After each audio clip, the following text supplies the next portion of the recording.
Bien-aimés, je ne serai pas long ce soir. Je voudrais remercier nos chers chantres. Ça fait toujours plaisir de voir la jeunesse au service de l'Éternel. Amen.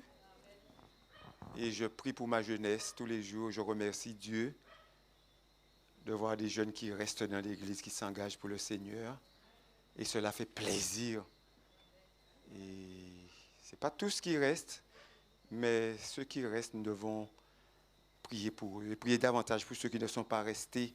Et je voudrais en ce soir faire un petit coucou à Ludji, que j'aime beaucoup et qui...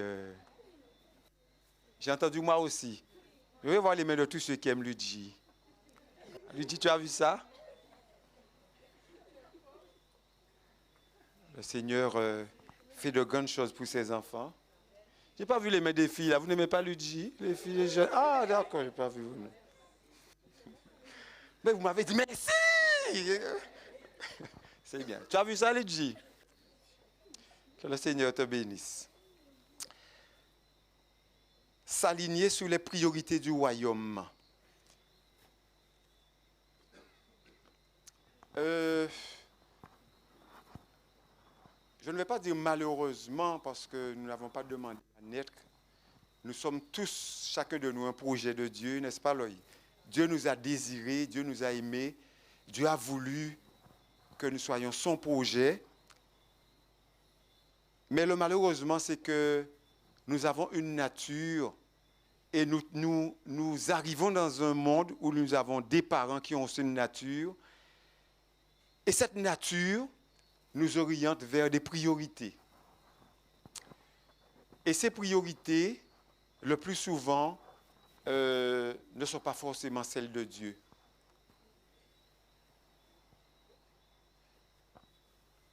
Lorsqu'un bébé arrive au monde, la première priorité, c'est de le nourrir, d'en prendre soin, de le protéger, de lui apprendre à marcher, à parler, ensuite à écrire, à lire, à faire des choses.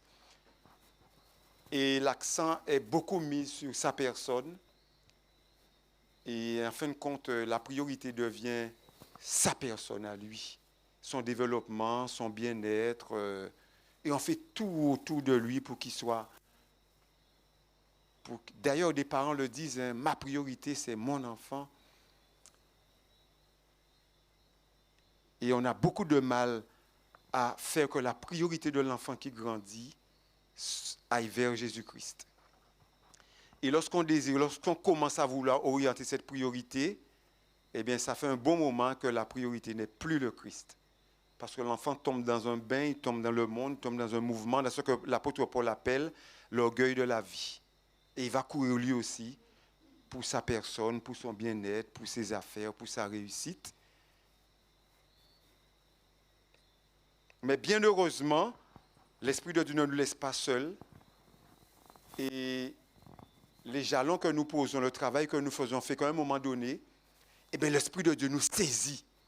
Quelquefois, on peut être dans l'adolescence. Quelquefois, on peut être un senior ou un plus vieux. Mais l'Esprit de Dieu nous saisit et nous dit, maintenant, je veux que tu fasses de moi ta priorité.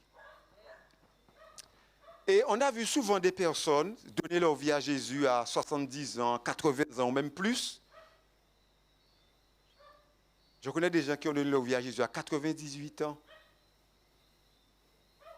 98 ans. Et qu'est-ce qu'on entend ces personnes-là dire? Dommage. J'ai plus de force. J'ai donné toute ma vigueur au monde. Ils pensent qu'ils sont venus trop tard. Mais il n'est jamais trop tard pour Dieu pour sauver. Mais quand Dieu saisit le jeune et que le jeune donne sa priorité à Dieu jeune, il fait beaucoup de choses pour Dieu. Et il se rend compte que le jeune, en se développant, en devenant un adulte, eh bien, qu'il a évité beaucoup de malheurs, qu'il a évité beaucoup d'écueils, qu'il a évité beaucoup de vices, qu'il a évité beaucoup de choses et qu'il reçoit beaucoup de Dieu. En intelligence, en force, en sagesse, en santé, en connaissance. Et ce jeune-là peut être un adulte épanoui dans la vie. Amen. Oui, Dieu l'a fait pour nous et Dieu veut le faire aussi pour notre jeunesse. Maintenant, le titre du sujet de ce soir, c'est s'aligner. Ça veut dire que, au fond,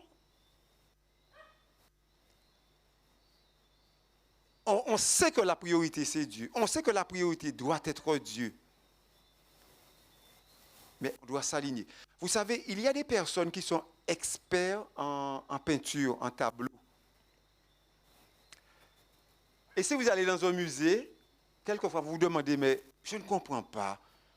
Mais pourquoi les gens se bousculent comme ça? Par exemple, si maintenant vous allez au musée du Louvre, il fait froid, mais vous allez voir une queue dans la rue, une queue qui peut durer, des gens qui des fois prennent 5 heures, 6 heures avant d'entrer au musée.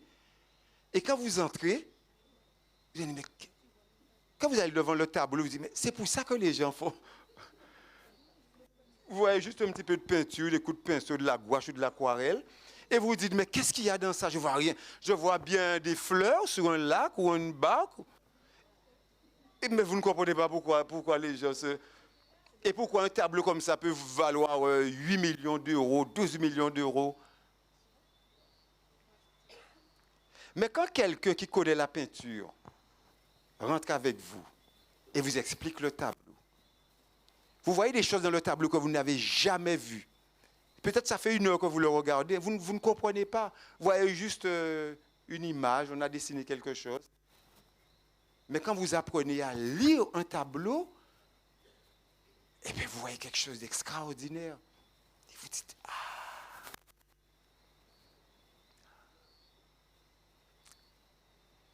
Et vous comprenez que, eh bien, Dieu, c'est ça. S'aligner sur ses priorités. Et quand on commence à s'aligner, on comprend, la perspective s'ouvre devant nous. Je regarde beaucoup d'émissions sur l'archéologie.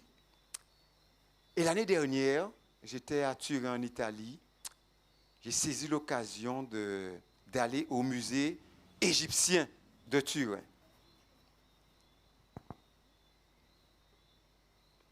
Eh bien, lorsque j'ai vu les momies devant moi, lorsque j'ai vu les sculptures, lorsque j'ai vu les écritures, lorsque j'ai vu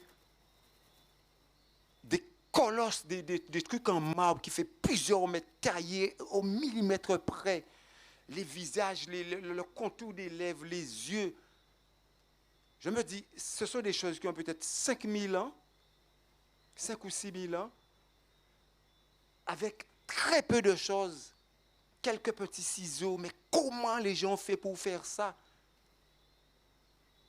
Quand on voit un colosse sculpté, on peut comprendre à peu près. Mais quand on voit, ils ont des petites statuettes qu'ils appellent des ushbeti, des petites statuettes qu'on mettait dans les tombes, ça fait même passer à cette hauteur-là. Et c'est taillé avec tous les détails, en marbre ou en jade ou en pierre. Tous les petits détails sont dessus. Comment ils ont fait? C'est ça. Et Dieu veut nous conduire dans sa priorité qui pour nous est floue. La priorité de Dieu pour nous est floue. Parce que quand nous nous levons le matin, quand nous nous mettons sur nos deux pieds, notre priorité est déjà inscrite dans notre tête, qu'on le veuille ou non. Notre priorité est déjà là. Donc comment faire pour céder la place à Dieu? Comment faire? S'aligner sur sa priorité.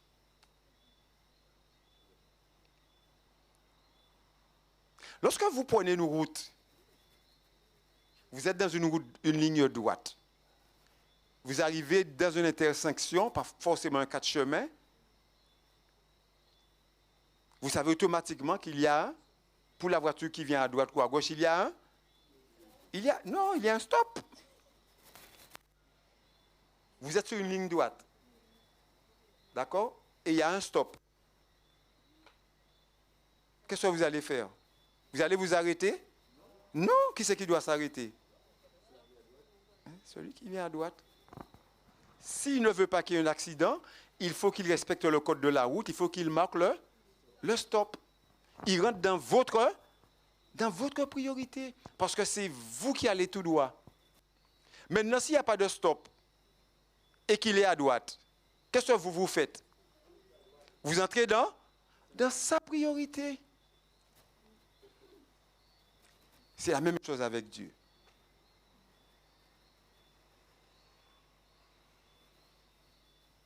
Dieu n'a pas de stop. Dieu, c'est en continu. Il nous demande tout simplement d'entrer dans sa priorité. Je ne vais pas parler beaucoup ce soir. Hein. Nous allons beaucoup prier. Donc nous allons nous mettre en prière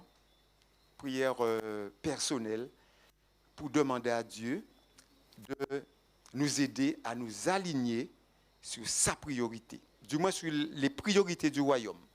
Nous allons faire ça, des prières individuelles. Alors nous allons ouvrir nos Bibles dans Actes chapitre 1er, versets 6 à 8, pour voir quelles priorités occupaient les pensées des disciples. Qu'est-ce qui les préoccupait tandis qu'ils étaient chaque jour avec Jésus? Actes chapitre 1er, versets 6 à 8.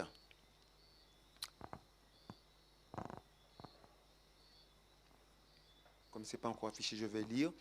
Je lis ce n'est pas la version seconde.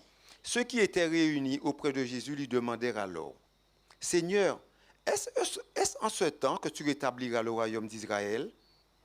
Jésus leur répondit, « Il ne vous appartient pas de savoir quand viendront les temps et les moments, car le Père les a fixés de sa seule autorité. »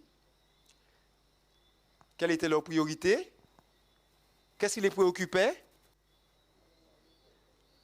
Le royaume.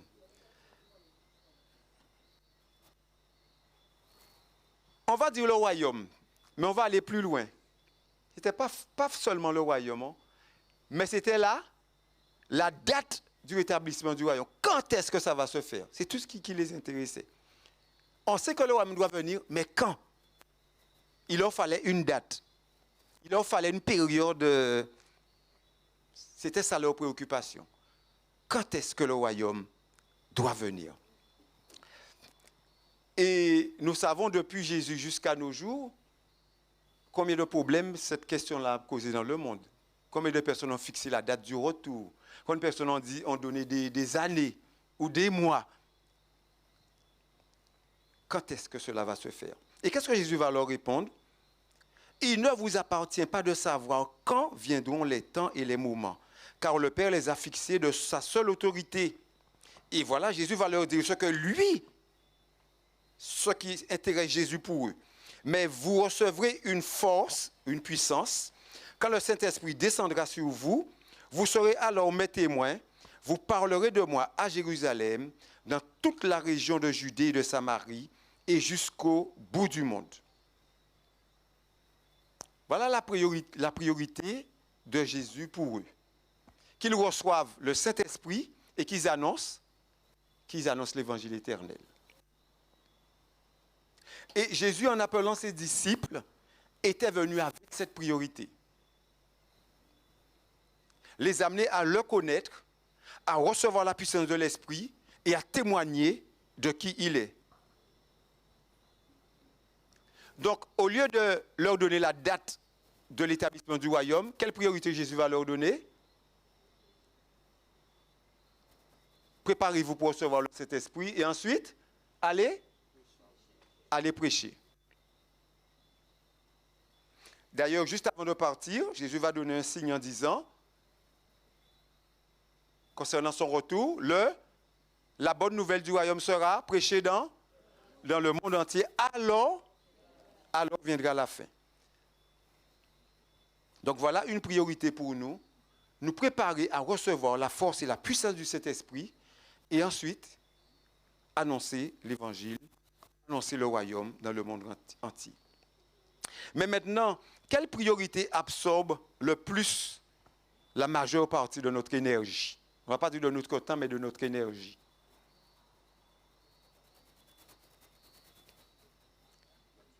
Eh bien, c'est un peu comme j'ai dit au début, oui. Oui, nos problèmes, nos soucis, tout ce qui nous tracasse, tout ce qui nos projets, la vie en général. C'est bien entendu, nous donnons une part à Dieu, et Dieu a certainement une grande part dans notre cœur, dans notre vie, dans notre temps, mais de façon générale, et pouvons-nous faire autrement? Est-ce qu'on peut faire autrement?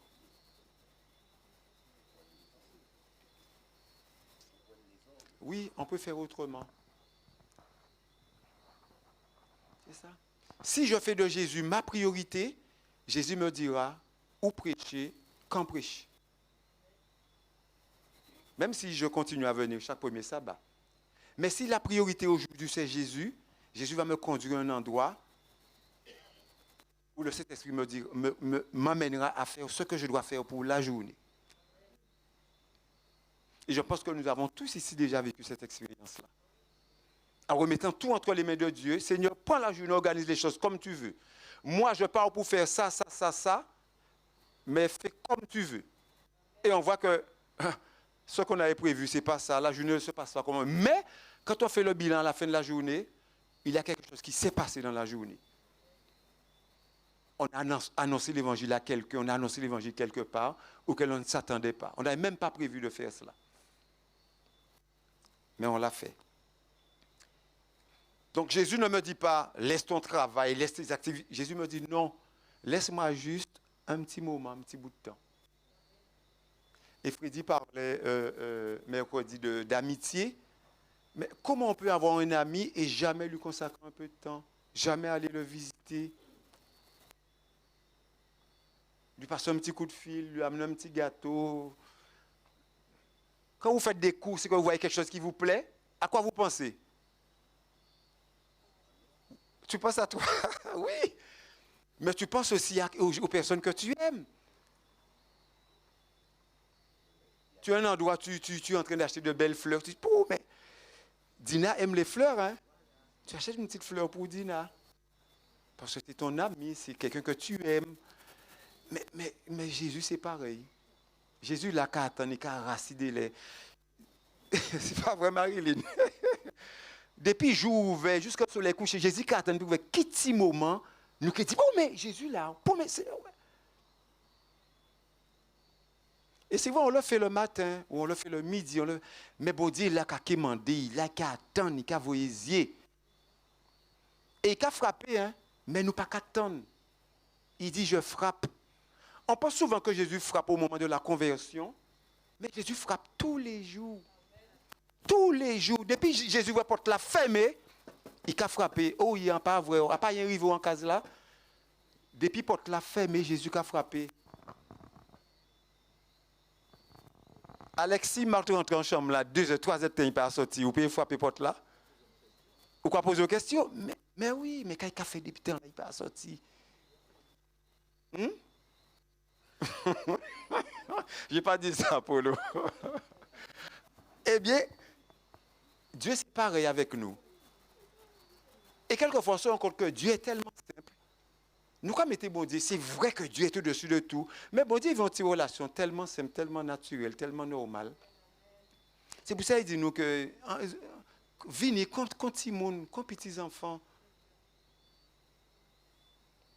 Jésus est le lion de la tribu de Juda, mais il est venu comment? Qu'est-ce que Jean a dit lorsqu'il est venu se faire baptiser? C'est l'agneau de Dieu. En Sam, ils sont lions, ils puissants, griffes à longues. Mais on n'a pas besoin de ça. Ici, la terre, on a besoin d'un agneau. C'est ça, on a besoin pour représenter mon agneau.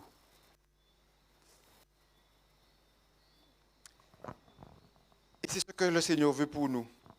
Et la servante du Seigneur dit ceci. Avant de monter au ciel, le Christ remit à ses disciples leur mission. Il leur dit qu'ils étaient les exécuteurs du testament par lequel il léguait au monde les trésors de la vie éternelle. Vous avez été témoins de ma vie de sacrifice pour le monde, leur dit-il. Vous avez vu mes efforts pour Israël. Et même si mon peuple n'a pas voulu venir à moi pour avoir la vie, même si les prêtres et les chefs m'ont rejeté, ils auront encore une autre occasion d'accepter le Fils de Dieu. Et c'est ce qui s'est passé. Lorsque les apôtres ont commencé à baptiser les gens par 5 000, par 7 000, par 3 000, ces gens-là, c'était qui? C'était les gens, même la foule, même, ils faisaient partie de tous ceux qui avaient rejeté le Christ. Ils ont rejeté Dieu un jour, mais plus tard, ils ont accepté le Christ. Et je dis ça souvent à mes frères et sœurs pour les encourager. J'entends beaucoup de gens dire, quand ils parlent d'Israël, ils disent, mais ils étaient au moins près de 1,5 million. Ils ont dit, mais deux seulement qui entraient en Canaan. C'est vrai, physiquement. Mais dans tout le peuple qui est mort dans le désert, il y a des milliers qui ont la vie éternelle, qui sont morts en Christ. Ce n'est pas parce qu'ils ne sont pas entrés en Canaan qu'ils n'ont pas la vie éternelle. Et cela doit nous encourager. Moïse est entré en Canaan? Non. Et pourtant, l'ange l'a ressuscité. D'accord? Je vais vous montrer un jour dans la Bible que les personnes que Jésus a ressuscitées après sa mort, les captifs, vous savez d'où ils venaient? C'était des gens du temps de Noé. C'était des gens qui étaient avant le déluge. Je ne sais plus le verset, mais je crois que c'est Jacques ou Pierre qui le dit. Que Jésus est descendu dans le séjour des morts et qu'il a ramené des gens. Eh bien, ces gens-là, c'était des gens qui vivaient du temps de Noé, des antédiluviens. Donc, ça ne veut pas dire que c'est Noé avec sa famille seulement qui ont été sauvés. Mais il y a des gens qui ont entendu la prédication de Noé qui sont morts, oui. Mais ils sont montés avec le Christ. Étant montés, l'Écriture nous dit bien, étant monté, il a fait des captifs. Parce qu'il y avait une fête en Israël, c'était la fête des prémices. Lorsqu'on venait présenter à Dieu, lorsqu'on allait faire la récolte, eh bien on prenait les premières, les fruits ou le blé, ceux qui avaient mûri avant, et on amenait ça au temple. On appelait ça les prémices. C'était pour dire que la moisson va être abondante. Donc c'est les prémices, ça prouvait que la mort de Jésus n'a pas été inutile, puisque Jésus est descendu dans le séjour des morts et il est remonté avec. Donc, aux yeux de l'univers entier, voit que, eh bien voilà, il était vraiment le Fils de Dieu parce qu'il a fait des captifs, il a ramené des êtres, des personnes qui étaient mortes, il les a ramenés et ces personnes-là sont certainement dans le royaume des cieux. Parce qu'on nous dit, étant monté, il fit des captifs. Donc, ils sont avec le Christ. Madame White continue en disant, vous avez vu que tous ceux qui viennent à moi en confessant leurs péchés et je les reçois librement. Elle se fait l'interprète de Jésus. Celui qui vient à moi, je ne le mettrai pas dehors. À vous, mes disciples, je confie ce message de miséricorde. Il doit être donné aux Juifs comme aux païens. À Israël d'abord, puis à toutes les nations, langues et peuples. Tous ceux qui croient seront rassemblés dans mon Église.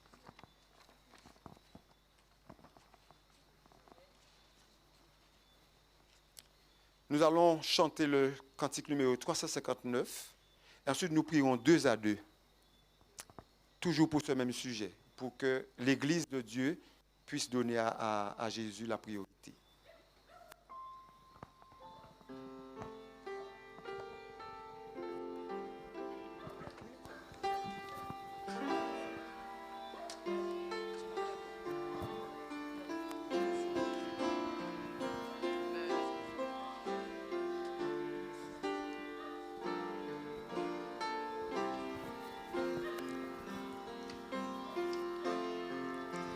J'ai soif de ta présence, divin chef de ma foi, dans ma faiblesse immense, que ferais-je sans toi?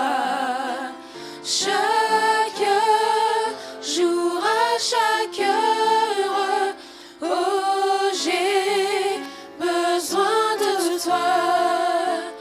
Viens, Jésus, et demeure auprès de moi. Tes ennemis dans l'ombre rôdent autour de moi, accablé par le nombre, que ferais-je sans toi? Chaque jour, à chaque heure, oh, j'ai besoin de toi. Viens, Jésus, et demeure auprès de moi. Pendant les jours d'orage, d'obscurité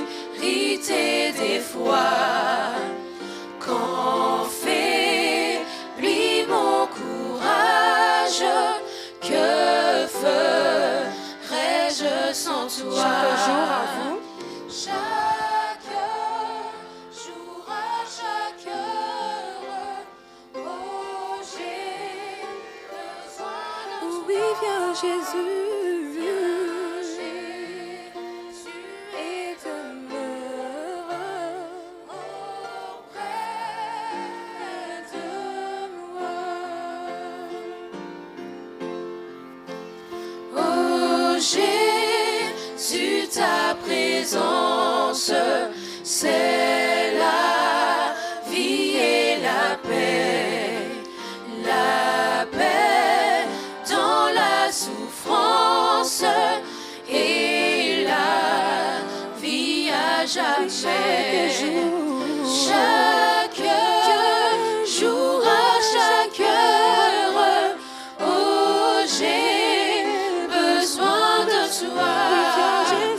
Viens Jésus et demeure auprès de moi. Lorsque nous regardons bien, nous nous rendons compte que bien souvent les inquiétudes sapent nos priorités. Nous nous soucions, nos inquiétudes sapent nos priorités. Et ce sont les priorités qui font la vie. Par exemple, si ce soir ma priorité n'était pas d'être là, est-ce que je serais là? Non, donc j'ai tout fait pour être là. Et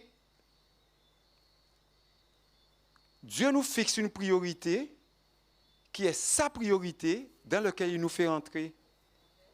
Vous recevrez une puissance. Et il s'inquiétait les disciples. Il s'inquiétait, qu'est-ce qui va devenir de nous? Quand est-ce que tu vas revenir? Et qu'est-ce que Jésus leur répond dans Actes chapitre 1er, verset 7?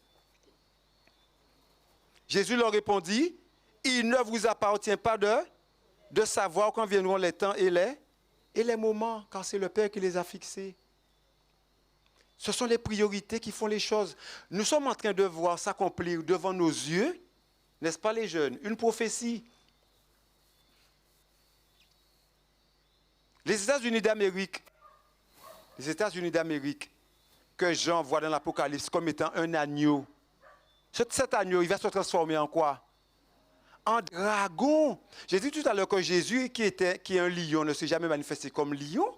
Jésus a été un petit agneau. Mais les États-Unis, qui était un agneau, tout doux, petit à petit, au fil des présidents, maintenant il est en train de devenir un dragon. Pourquoi? Pourquoi il devient un dragon? Il faut que la prophétie s'accomplisse, c'est vrai. Mais pourquoi? Pourquoi M. Trump fait tout ce qu'il est en train de faire là?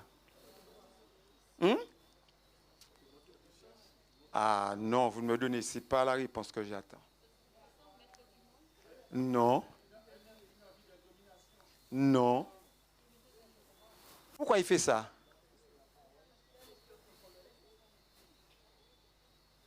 Vous savez comment il a appelé son mouvement politique? Vous ne savez pas? MAGA. Vous savez ce que ça veut dire? Make America Great Again. Make America Great Again. Alors pourquoi il fait tout ça?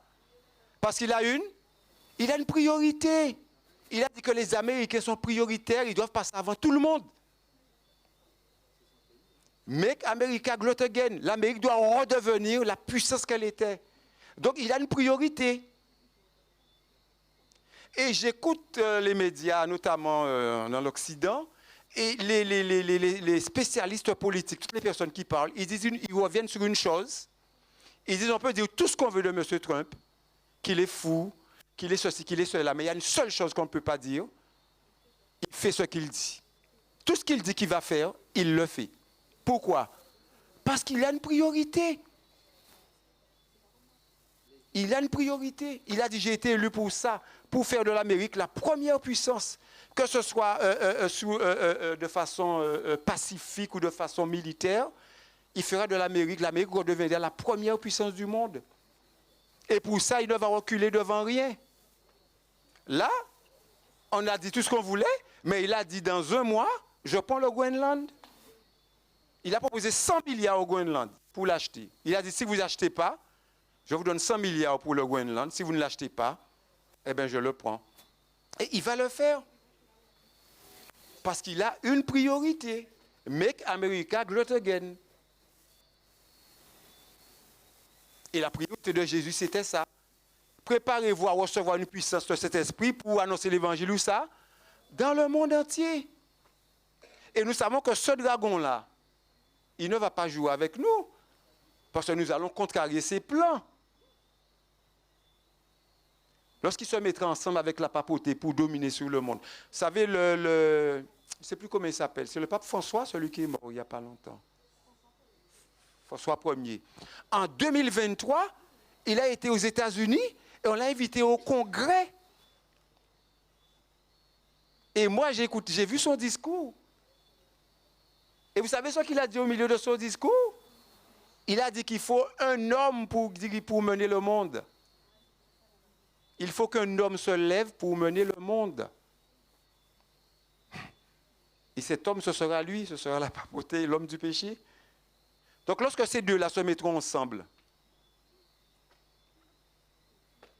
avec ton sabbat là, l'Amérique n'ira pas loin. Hein?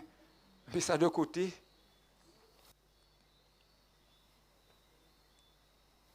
Et vous savez, je dis, comment on appelle ça? Ce n'est pas incongruent. Le paradoxe, c'est que dans son gouvernement, vous savez qui c'est qui est ministre des Affaires religieuses? C'est qui? C'est un adventiste. Mais oui, il s'appelle Ben Carlson. C'est lui qui est le ministre des chargés des religions aux États-Unis. C'est un adventiste. Alors je me dis que peut-être il va se battre pour le sabbat.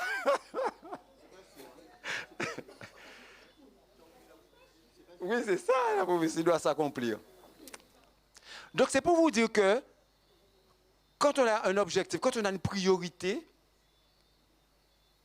j'ai un ami il a peut-être, il a la cinquantaine, peut-être 52. Il a commencé sa maison, il y a peut-être à peu près 25 ans, 25, 27 ans. Il n'a toujours pas terminé. Tout le temps, je suis après lui. Je dis, tu es dans le métier, mais ferme la maison. Fais ceci, fais cela. Je vais lui donner un petit coup de main. Vous savez pourquoi il ne le termine pas? Ce n'est pas sa priorité. Ce n'est pas sa priorité. Mais il a commencé la maison, il voulait avoir une maison. Il ne termine pas sa maison. Oui. Et la maison, là, avec le temps, il avait fait une charpente, et bien tout le bois avait déjà pourri. J'ai dû refaire du bois pour lui, le pousser à couvrir. Et là, ça fait à peu près 4 ans que j'ai fait ça. Eh bien, il n'a rien fait, tout est là encore. Ce n'est pas sa priorité. Non, il n'a pas de problème, c'est comme ça. Il est comme ça. Il est comme ça. Toutes ses amies, ce sont des filles. Mais il ne se marie pas. Ce n'est pas sa priorité. Je dois être le seul ami homme qu'il a. C'est vrai, hein? Toutes ses amies, ce sont des filles. Des filles ne l'appellent pas autour, un tel, toujours au téléphone. Chaque fois, je lui dis, mais un tel, mais pourquoi tu ne fondes pas de famille? Il se gâte la tête. Ce n'est pas sa priorité. Donc, Jésus sait pourquoi il nous a donné ça comme priorité. Mais le souci, c'est que nous voulons mettre la charrue avant les bœufs. Nous voulons aller, mais nous voulons aller sans Christ. Nous voulons aller sans Christ. Rappelons-nous les disciples, lorsqu'ils sont montés sur la montagne de la transfiguration, ils ont vu Élie, ils ont vu Moïse, ils ont vu Enoch, je ne sais pas qui c'est qu'ils ont vu. Ils ont vu une grande lumière, ils ont entendu une voix. Ils se sont sentis. Ils ont laissé Jésus dans le monde, là, ils descendent avant Jésus. Tellement ils étaient sortis au puissant, ils ont laissé Jésus dans les montagnes là et ils descendent toutes seules. Nous n'avons pas besoin encore. Et là, ils vont en bas. Qu'est-ce qu'il y avait en bas? Il y avait un homme qui avait un enfant qui était possédé. Est-ce qu'ils ont pu enlever le démon? Non. Et quand Jésus est descendu, Jésus a chassé le démon tout naturellement. Et Jésus leur a dit, ce type de démon ne sort que par le jeûne et la prière. Ils n'ont pas qu'à jeûner, ils n'ont pas qu'à prier, ils ont besoin faire ça en café. Non. Il ne faut pas mettre la charrue avant les bœufs. Donc notre priorité doit être de trouver du temps pour passer avec Christ, appeler l'Esprit de Dieu sans arrêt à notre secours, et Dieu fera ce qu'il a à faire de nous.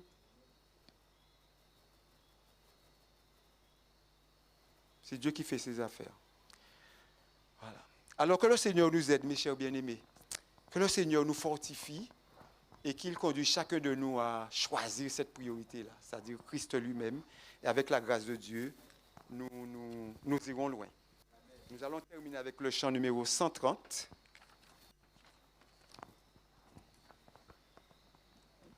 Tu ne connais pas le 130? Ah non, je ne le connais pas. On va mettre les paroles, on va le chanter. Vous connaissez le 130? Dans le chanter debout.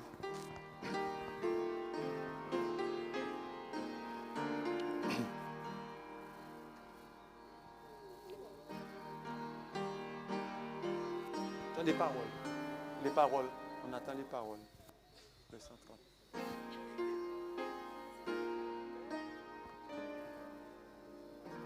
ben, chante avec moi. Ah, vous n'avez pas trouvé? Bon, on va. Ceux qui connaissent, on va la chanter comme ça. Tu as les paroles? Nous t'adorons, Dieu vivant et fidèle, qui nous sauvera d'une mort éternelle.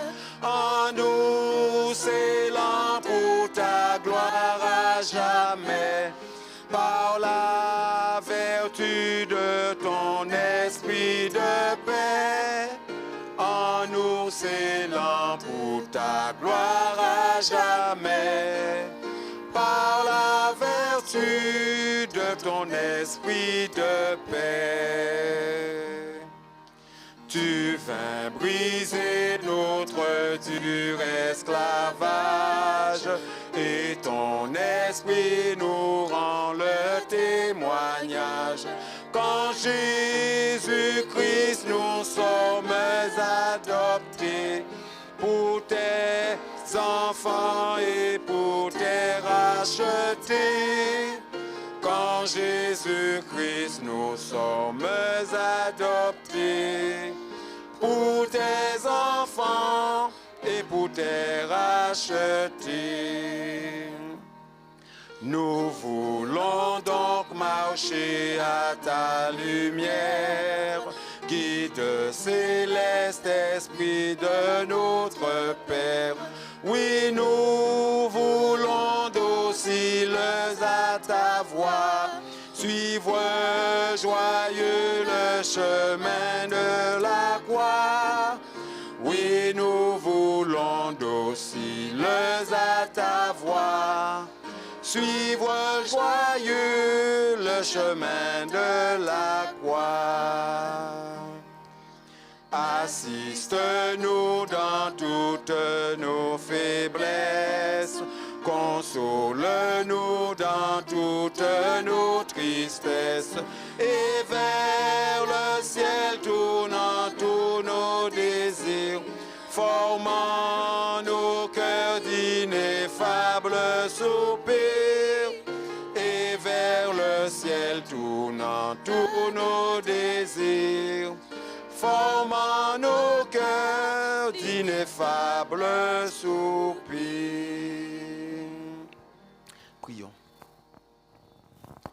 Notre Père et notre Dieu, Esprit Saint, Esprit de vérité et de force, Jésus-Christ, souverain sacrificateur, grand prêtre, Elohim, Dieu pluriel, nous nous adressons à toi ce soir pour te dire que nous reconnaissons que nous sommes faibles et sans force, sans sagesse, sans intelligence, sans connaissance. Il nous arrive souvent de faire le mauvais choix et de nous tourner vers une priorité qui n'est pas la tienne. Nous voulons ce soir te demander de nous pardonner pour toutes les fois où, mon Dieu, nous ne faisons pas cas de ton appel, de tes appels à notre égard, de ta patience envers nous. Nous voulions que tu nous apprennes comment faire de toi notre priorité. Nous ne savons pas le faire, Seigneur, parce que nous n'avons pas été éduqués dans ce sens. Seigneur, nous avons une nature qui ne nous a pas permis de grandir en nous tournant vers toi. Nous nous sommes tournés vers nous-mêmes, vers des tuteurs humains Nous voulons ce soir nous confesser et te demander de venir à notre secours. Vraiment, Seigneur, vraiment, nous avons besoin de toi. Les temps s'achèvent sur nous et nous voulons, mon Dieu, nous accrocher à toi, nous attacher à toi. Peut-être que nous ne sommes plus sur le bateau, mais nous voulons, Seigneur, rester sur ce radeau que tu nous as lancé afin que tu puisses nous tirer avec ta corde jusqu'à toi et que nous puissions cheminer avec toi. Bénis ton peuple, bénis ton Église. Nous pensons à toute la jeunesse, tous nos jeunes, Seigneur, qui sont nés dans l'Église, ceux qui ont grandi dans l'Église, ceux qui sont à l'étranger, tous nos jeunes. Nous te prions, supplions de veiller sur eux dans ce monde dangereux, Seigneur. Garde nos jeunes et lorsqu'ils prennent la décision de faire quelque chose, d'aller quelque part, mets cette petite voix dans leur cœur, dans leur esprit. Parle-leur. S'ils ne doivent pas aller, s'ils ne doivent pas faire certaines choses, parle-leur afin que leur vie soit préservée, Seigneur, leur intégrité, et que par Jésus, ils aient la joie à dire « Le Seigneur m'a gardé ». Reste avec nous, que ce sabbat soit uniquement pour ta gloire et pour ton honneur. Nous t'avons prié, raccompagne-nous au nom de Jésus et pour ta gloire. Amen.